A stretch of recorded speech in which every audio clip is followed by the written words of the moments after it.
В Печоре масштабное обновление парков. Все благодаря программе формирования комфортной городской среды.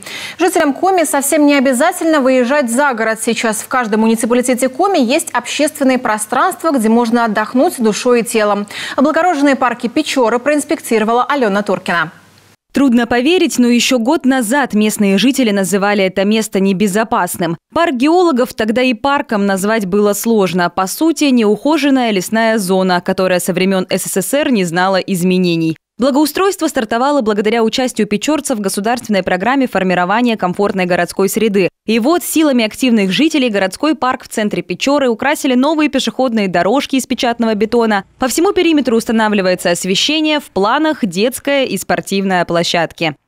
Имя Володи Дубинина носит детский парк в Печоре. Вот, кстати, памятник. Он выполнен из бронзы. На постаменте можно увидеть барельеф ордена Красного Знамени, а снизу надпись «Володя Дубинин, 1927-1942».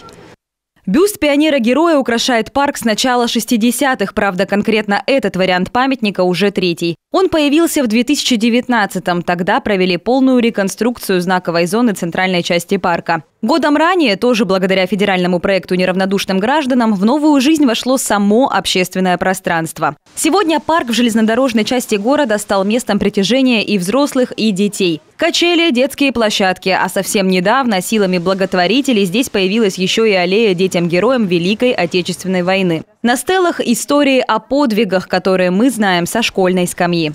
Ну, я до этого читала здесь, в Дубинине, про вот эти всякие истории, и я про них уже давным-давно знаю.